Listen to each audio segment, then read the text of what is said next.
Students, welcome to your chemistry class.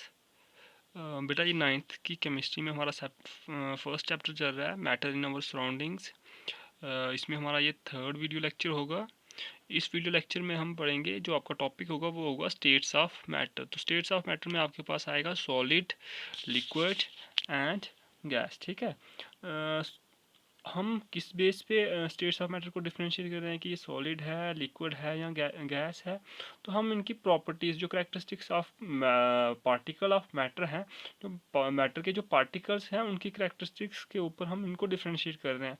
जैसे आपके पास था कि पार्टिकल्स के बीच में जो स्पेस होती थी, तो देखो सॉलिड में सबसे कम स्पेस होती है, लिक्विड में फिर उससे ज़्यादा, और गैसेस में मैक्सिमम स्पेस होती है पार्टिकल्स के बीच में, है ना। तो इस तरह से जो जैसे फिर फोर्स ऑफ अट्रैक्शन आ गया, तो फोर्स ऑफ अट्रैक्शन सबसे कम यहाँ पे होगी, फिर थोड़ी ज़्यादा, और मैक्सिमम यहाँ पे हो गई, है ना। तो ये हो गई। इस तरह से हम क्या करेंगे, पार्टिकल्स जो स्टेट्स ऑफ मैटर को थोड़ा डिफ्रेंशिएट करेंगे। ठीक है। अब मैं अलग अलग आपको प्रॉपर्टीज़ बताऊंगा सॉलिड में। मैटर जो मैटर की जो फर्स्ट स्टेट है आपके पास सॉलिड, उसकी प्रॉपर्टीज़ कौन कौन सी होंगी, लिक्विड में कौन कौन सी होंगी, और गैसेस में। सबसे पहले हम स्टार्ट करेंगे सॉलिड। ठीक है। They have definite shape, means solid जो होते हैं वो उनकी शेप क्या होती है, डेफिनेट होती है। क्यों होती है डेफिनेट शेप? क्योंकि सॉलिड में जो होता है आपके पास, सॉलिड में आपके पास पार्टिकल्स के बीच में जो स्पेस होती है वो नेग्लिजिबल होती है ना, होती ही नहीं है। मीन्स नेग्लिजिबल स्पेस होती है। मीन्स ये अगर आप मान लो, ये आपके पास, अगर ये आ गया आपके पास सॉलिड्स, ठीक है, कुछ इस तरह से, तो इनके बीच, पार्टिकल्स के बीच में जो स्पेस है वो ना के बराबर है ही नहीं है। ठीक है। तो ये इनके पार्टिकल्स के बीच में, तो इससे क्या होगा कि आपके पास जो शेप होगी, ठीक है, ये शेप फिक्स होगी, इनकी इनकी शेप जो है वो फिक्स होगी सॉलिड्स में। ये सॉलिड्स आ गया है ना। They have high density. Density क्या होती है आपके पास, डेंसिटी का फॉर्मूला होता है आपके पास मास पर यूनिट वॉल्यूम, है ना। Density density is equal to mass per unit volume. तो यहाँ पे देखो आप, जो इसके पार्टिकल्स हैं वो बहुत ज़्यादा फिक्स है ना, बहुत ज़्यादा जुड़े हुए हैं एक दूसरे से। तो छोटे सी स्पेस में भी वो ज़्यादा आएंगे, तो इस वजह से इसकी मास पर यूनिट वॉल्यूम जो वैल्यू होगी वो ज़्यादा होगी, है ना। सॉलिड में जो होती है डेंसिटी सबसे ज़्यादा होती है लिक्विड और gas as compare to liquid and gas. They are rigid and strong. Rigid means ये थोड़े कठोर होते हैं। ठीक है। क्यों? क्योंकि इनके जो पार्टिकल्स होते हैं वो एक दूसरे से बिल्कुल फिक्स होकर जुड़े हुए हैं। They have least kinetic energy. Least kinetic energy क्यों? क्योंकि इनके पार्टिकल्स को मूव करने के लिए स्पेस ही नहीं है, जितनी इतनी कम स्पेस है कि वो मूव ना के बराबर करते हैं। तो जितना मूवमेंट ना, मोशन में नहीं होंगे तो काइनेटिक एनर्जी उतनी कम होगी। तो इसमें इससे क्या होगा, लिक्विड और गैस कंपेयर करें, हम सॉलिड को लिक्विड और गैस से कंपेयर करें तो इसमें सबसे कम काइनेटिक एनर्जी होती है। दे हैव डेफिनेट वॉल्यूम, की इनकी जो वॉल्यूम होती है वो भी डेफिनेट होती है।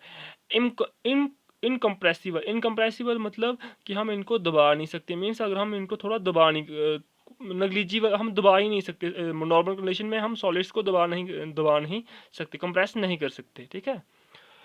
इसके बाद आ गया आपके पास लिक्विड। तो लिक्विड में आपके पास होगा they have no definite shapes. No definite shape क्यों? क्योंकि लिक्विड को आप किसी भी बीकर में डालो तो वो उसी की शेप ले लेता है। ठीक है। They have low density than solid. Solid से इनकी डेंसिटी जो होती है वो कम होती है। दे आर नॉट रिजिड, ये कठोर भी नहीं होते। फ्लूडिटी, फ्लूडिटी होती है कि जो ये फ्लो करने वाली प्रॉपर्टी। तो लिक्विड आपके पास जो भी होते हैं वो फ्लो कर सकते हैं, तो इसलिए ये फ्लूडिटी प्रॉपर्टी भी आती है इस पर। ठीक है। They have more kinetic energy. अब सॉलिड से इसकी काइनेटिक एनर्जी ज़्यादा क्यों है? देखो यहाँ पे, अगर मेरे पास ये कोई लिक्विड है तो लिक्विड में क्या होगा आपके पास, जो, तो ये आपके पास यहाँ पे स्पेस थोड़ी सी बढ़ गई है ना। तो स्पेस यहाँ पे बढ़ गई है लिक्विड्स। अब आप देखो गैसेस। गैसेस में दो, नो डेफिनेट शेप। गैसेस भी किसी भी कंटेनर में डालो उसी की शेप अपना लेते हैं ये। They have least density. Least density क्यों होगी? क्योंकि यहाँ पे भी मास पर यूनिट वॉल्यूम क्या होगा, यहाँ पे जो गैस में जो पार्टिकल होंगे वो उनके बीच में स्पेस जो होगी वो बहुत ज़्यादा होगी। ठीक है, ये आ गया आपके पास गैस।